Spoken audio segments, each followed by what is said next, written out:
દેડિયાપાડા બેઠકના આમ આદમી પાર્ટીના ધારાસભ્ય અને ગુજરાત વિધાનસભાના આપના પાર્ટી લીડર ચેતર વસાવાએ બનાસકાંઠા જિલ્લાના અંબાજી નજીક પાડલિયા ગામે થયેલી હિંસક ઘટનાને લઈને નિવેદન આપ્યું છે.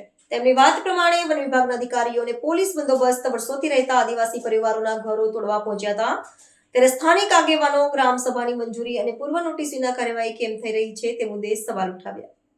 ગતરોજ બનાસકાંઠા જિલ્લાના અંબાજી નજીક પાડલિયા ગામમાં જે હિંસક ઘટના ઘટી છે એ ઘટનાની અમે નિંદા કરીએ છીએ. એમાં જે ઇજાગ્રસ્ત પામેલા તમામ લોકોની સાથે અમારી સંવેદનાઓ છે.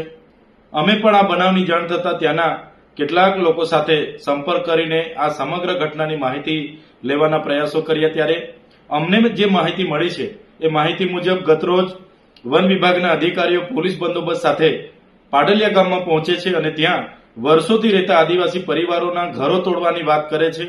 અને એ ઘરો તોડતા અટકાવવા માટે કેટલાક આગેવાનો એમને સવાલ કરે છે કે 3 પેઢીથી અહીંયા અમે રહીએ છીએ, અહીંયા જમીન અમે ખેડાણ કરીએ છીએ અને અમારું જીવન નિર્વાહ કરીએ છીએ.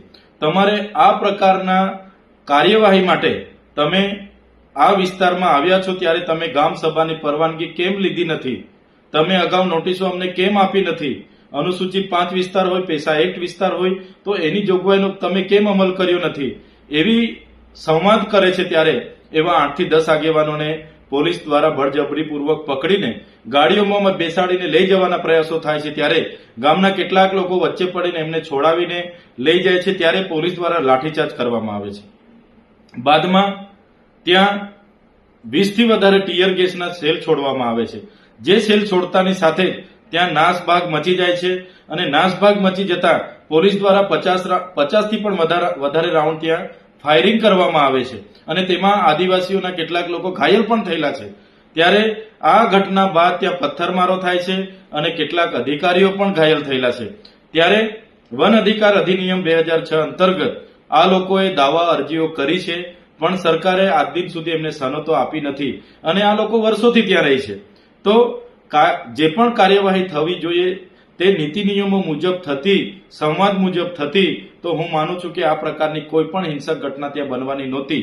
પણ કોઈ રાજકીય નેતાના ઇશારે આ પ્રશાસને ત્યાં આ જમીન ખાલી કરવાના પ્રયાસો કર્યા, જેને કારણે આ ખૂબ જ મોટી હિંસક ઘટના બની ગયેલી છે. ત્યારે આ સમગ્ર ઘટનામાં પ્રશાસન દ્વારા કાયદેસરની કાર્યવાહી કરવા માટે 27 લોકોના નામજોગ એફઆઈઆર થઈ છે. 500 લોકોના અજાણ્યા લોકો સામે એફઆઈઆર થઈ છે. ત્યારે અમારે પ્રશાસનને અપીલ છે, જે પણ લોકો આમાં દોષી થશે એ કર્મચારી હોય કે ત્યાંના આદિવાસી લોકો હોય તો ચોક્કસ બધા પર કાર્યવાહી થવી જોઈએ. કોઈ પણ નિર્દોષ લોકોનો આમાં ભોગ લેવામાં નહીં આવે અને એમને હેરાન નહીં કરવામાં આવે એવી અમારી પ્રશાસનને પણ વિનંતી છે.